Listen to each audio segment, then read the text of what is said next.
Columbia students right now, law students, pushing to cancel all exams. Student editors at the Columbia Law Review are urging the law school to cancel tests or at least make all courses pass-fail. Highlights from their statement. We urge the law school to cancel exams and give all students passing grades. The violence we witnessed last night has irrevocably shaken many of us, left us and many of our peers unable to focus and highly emotional during this tumultuous time. I've got news for you. The law is not for you. Pick a different profession. Maybe like gardening.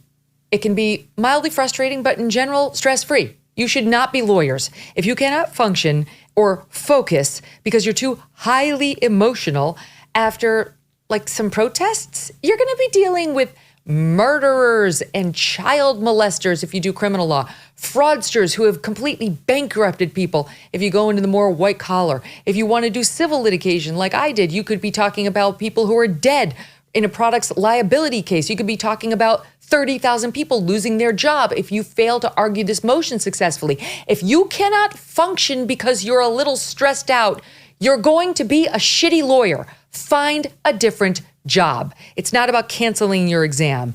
They go on to say, this follows the growing distress that many of us have felt for months. Our students are not well. On that, I agree with them. Victor, this is so pathetic. Yeah, one thing that I don't like it, but we have got moral clarity about all these demonstrations. They've just blown up a lot of the left's charades. We've known, anybody who's been at a so-called elite campus has known for years that they're mediocre. At Stanford, where I work, they let in only 20% of the student body is so-called white. That's not important, but it is important that they threw out the SAT and they don't rate comparative GPAs to achieve that. And so they are letting in students who, by their own definition, cannot do the work that they themselves used to require because they were in competition with other universities and said, we're preeminent. Now, what are they doing? They're giving 60 to 80% A's at all these campuses. They're watering down the courses, half the workload, or they're introducing new courses. And then they're creating these helicopter-privileged, helicopter-parented students, and everybody's watching this. And they're thinking, wow, these kids tore up the Portland State Library. They were like animals. They destroyed it. Wow, did you see what they did at USC and UCLA? They made a mess. It's worse than a homeless camp. And then you know who has to clean it up? All these poor maintenance people. And they roughed up a janitor at Columbia. Right. And there's all these poor middle-class policemen that they spit in. And then there's Byron Donalds come here, and they call him Uncle Tom and a traitor, this Middle Eastern students. And they shout, go back to Poland or the final solution. We don't like these people. They're spoiled. I think the Americans are concluding that. They're spoiled. We don't like these administrators and presidents that won't stop it, and they're scared. And we understand why it continues, because the faculty, the president, the blue state city council, the blue city mayor, the blue state governor, they all agree with the agendas of these left-wing students. And that's been really a lot of moral clarity. A lot of it is, we always were told, you can be against Israel, but you're not anti-Semitic. They're showing you that they're one and the same. Every time they try to rough up a Jewish kid or chase him into the library, they never say, wait, before we do this, you look Jewish to us. Could I ask you if you support Israel or not? They don't. And the same thing about, well, we're for Palestine, but we're not for terrorists like Hamas. They are. They're the same. Their flags are there. They have Hezbollah banners.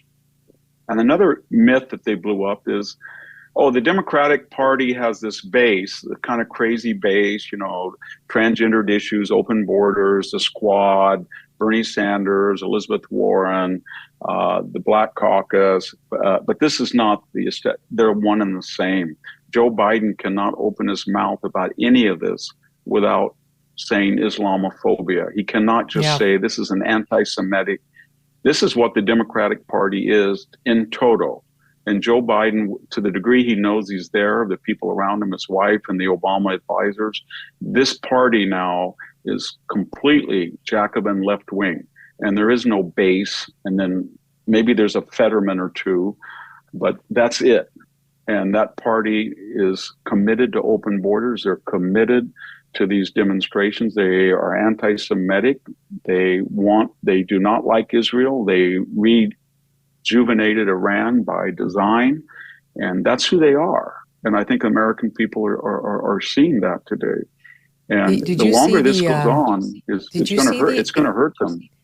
The exchange between the protesters at SUNY New Paltz and the head of the school there, it was infuriating. It reminded me of what happened at Evergreen in Washington State. I remember that. Smugness of these protesters, as though they hold all the cards, and the capitulation of the head of school, who was coming at it from the same angle. Like, he has no negotiating power, and they're completely in charge. It, again, makes my skin crawl. Here it is a bit in SOT 3. This isn't ending until our demands are met. We don't control the contract pieces the way you laid it out. But it's our money. We are giving you this money, and so we are paying your bills. We are paying your paychecks. It is your responsibility, President Wheeler. It is your responsibility to figure it out.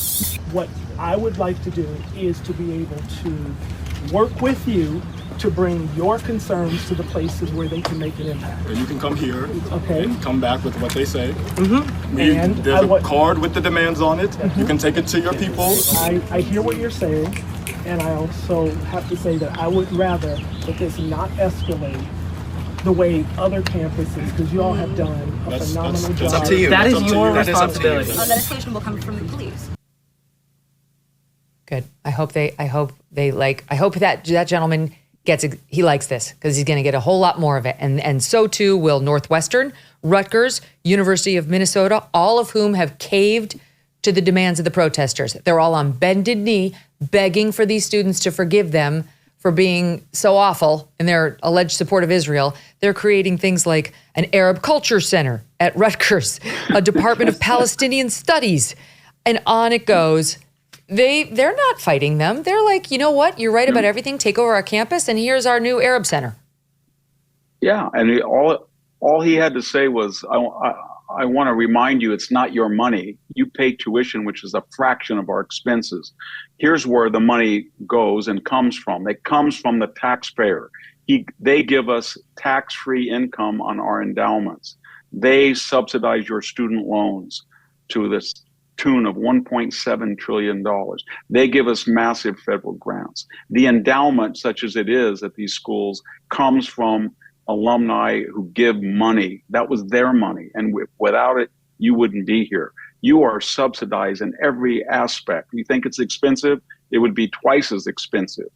And he could easily say that. All they have to do is, I think, we're just looking for one person who says, Ben Sasse was really good when he said, no, we're not going to do that at the University of Florida. And they would fold. You just have to say, we saw that with the Arizona State Union young woman who was kicked out. And she broke into tears and sobbed, I can't believe this is happening to me. This generation they're hothouse plants, and they need to be exposed to the real weather. And I think it's, I know this sounds crazy, but I really do believe, after being on the Stanford campus and watching Harvard and Yale and Princeton and Columbia, they are going the way of Bud Light, CNN, Target, and Disney. They don't know it because you can't stand out and say, but a lot of people are not going to send their kids there. And they're going to lower their standards to get more people to come in, because the top students will not go there. Employers will say, if I hire that graduate, they won't know how to analyze. They won't be skilled in composition or oral fluency. They won't be mathematically competent, but they will go to human resources the day they get here. Yeah. And I don't want those people in my company. And I think that's going to happen. That's right. It's amazing as you watch these students. Every time we see one speak up, like in that last video, it's very clear there's somebody who's very gender confused leading the charge there. I don't know what it was, he or a she or what they go by. But Joseph Massey, our favorite poet, he was calling them Osama non-binary. And that's exactly right. When you look at these videos, Osama 9 Binary would really want us to offer more support for Hamas. And we're listening. These university presidents are listening. Can your savings weather an economic storm? Think about what you've put away for the future. Inflation can render cash worthless. Real estate can crash like it did in 2008. Economies built on a mountain of debt can fall like a house of cards. There are very few physical assets you can invest in that can stand the test of time. But gold is one of them. It's why many people are flocking to gold right now and why Birch Gold is busier than ever. Through a little-known tax loophole, Birch Gold lets you convert a retirement account into a tax-sheltered IRA in physical gold. And the best part, it does not cost you 1 cent out of pocket. To learn more, text MK to 989898 and claim your free info kit on gold. Again, can your IRA or 401k weather an economic storm? If not, consider looking into Birch Gold. Text MK to 989898 and explore securing your savings today. Hey, thanks so much for watching. If you like what you just saw, hit the subscribe button for more clips and full episodes.